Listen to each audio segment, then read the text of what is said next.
Hi, it's Congresswoman Jan Schakowsky back with my plans and pans. Well, some good news. The United States is not going to fail to pay its bills, at least for now. 11 Republicans joined the Democrats in the Senate of the United States to lift the debt ceiling. Now, understand, this is money already spent. Democrats and Republicans during the Trump administration, $8 trillion contributed to this debt that we have to pay. It says it in the Constitution. And so the Senate did its job, but only until December, a short term. And Lord only knows what Mitch McConnell has up his sleeve to cause more trouble. So I'll be heading back to Washington to vote to make sure that we do not default. And that would cause catastrophic consequences. We wouldn't be so sure that people who get Social Security would even get their checks, or the military, that we owe our money to the men and women in the military. Would they get their payments? It's just unthinkable. So we are going to do that at least until December, that we'll make sure that we pay the money that we already owe. It was a great week with the president coming to the Chicago area, and I had the pleasure of being among most of my colleagues in the House, the Democrats that are from Illinois, who met him, and also the Governor Pritzker, and Mayor Lightfoot were at this meeting that focused on the importance and how useful it is to have these mandates for vaccinations. You know, I have to tell you, a friend of mine, I was with a friend of mine who was on his way to the hospital. He has had surgery and was needing some checkups. And as he went to Evanston Hospital, there was a demonstration on the corner.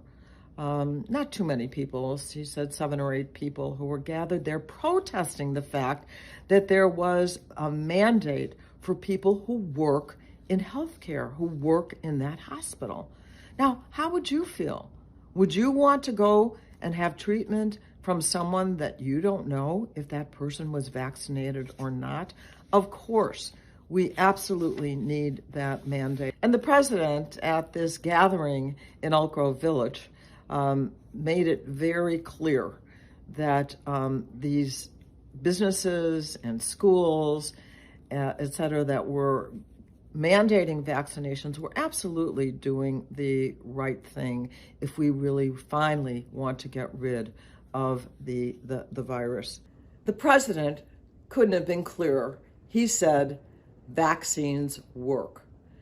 And now we have some additional evidence of that from the Department of Health and Human Services that came out with a report that said that COVID vaccines were linked to a reduction in the number of infections of 265,000 people, that 107,000 hospitalizations were less, and that 39,000 fewer deaths among, listen to this, just Medicare beneficiaries from the months of January to May of this year alone.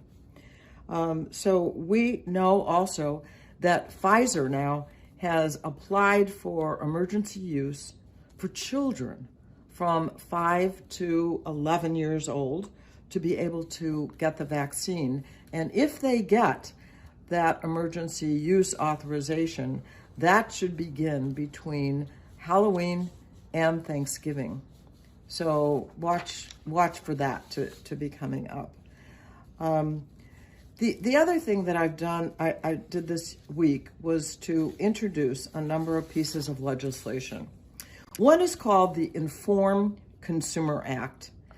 That would mean that those platforms like Amazon and Facebook and others who host online marketplaces would have to make sure that they have responsibility if there are fake or dangerous products being sold.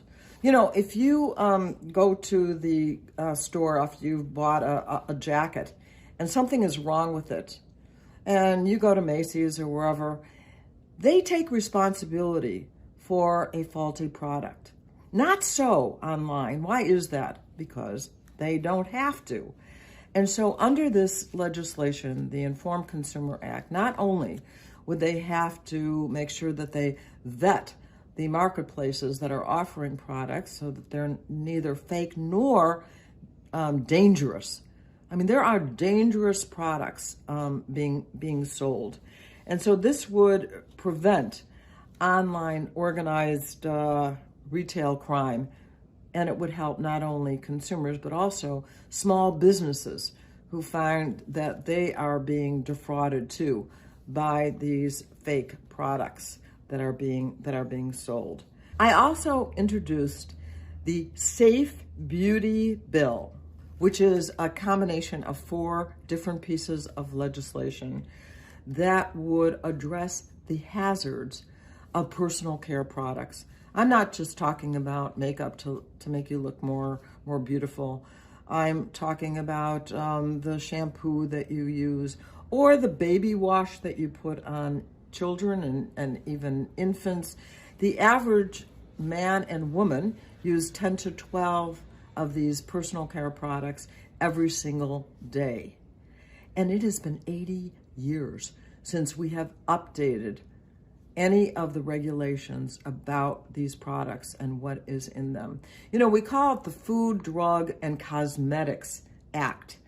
And one might think that because of that title that we actually have done good regulation of cosmetics, but it is absolutely untrue. There are, unfortunately, really literally hundreds of ingredients in these personal care products that are toxic. Some may be carcinogens. What does that mean? Can cause cancer or even birth defects. We're talking serious. And so this legislation makes a start at least taking 11 of those most dangerous products off the market and protecting consumers in a variety of ways. As I said, there's 4 bills. My co-sponsors for this legislation include Congresswoman Doris Matsui, Lizzie Fletcher, and Lisa Blunt Rochester, and I thank them very much for that, and I'm hoping so much that we can move their individual bills, the 4 bills that make up this important package. You know, once again, we don't want to practice on ourselves to find out what might go wrong. We want to be able to have the information. We want to have a list of ingredients. You wouldn't tolerate having that, not having that, when it comes to the food that you eat. You want to know what is listed on the what's included in the product that you eat. And so we want to have similar revelation of what's in these cosmetics. And if you have a special allergy, you certainly want to know about it. So those 2 bills have been introduced this week. So I've told you about the Build Back Better Act, which is really what we call a reconciliation bill that we can pass just with Democratic votes in the House and the Senate. So we are working very hard. The negotiations are ongoing to make sure that we can pass 2 bills, the Build Back Better Act and also the bipartisan infrastructure bill. And they need to be done as a package, and that's what the president has promised to do. And the Democrats in the House and Senate are working hard to make that happen. One of the very important pieces is what we do for children in the United States. And guess what? Our country is an outlier. We spend far less money on toddlers. Let me explain. The United States of America helps families to the tune of $500 per toddler per year here in this country. The average around the world is $14,000 per toddler per year. And Germany actually is at $18,500, and a number of the Scandinavian countries are well over $20,000. So even when we pass this legislation and include the child tax credit, which would be such a boon, and it was in the Rescue Act, such a boon to families to get a check every month for each child in the household. We still won't even be caught up with the rest of the world, but this would make a very good start. The child tax credit is just one example of the many ways that we're going to help American families reduce the cost of prescription drugs, have elder care, have child care. You know, the consequences for not investing in families really was shown last week when we saw the new jobs numbers, which were lower than we thought and that we were hoping for. And most of those jobs were jobs of women, because we don't have the kind of childcare that would allow families to be able to have women and men go to work. And so it is very important that we make these kinds of investments if we want to really build our economy and allow all families to thrive and to work. So I just want to really end on an upbeat note. You know, if you watch the pundits too much on television, they'll talk about the divisions in the Democratic Party and how we're struggling to really meet the needs of American families and get these bills passed. You know, the president made it very clear that we are going to work until we get it done.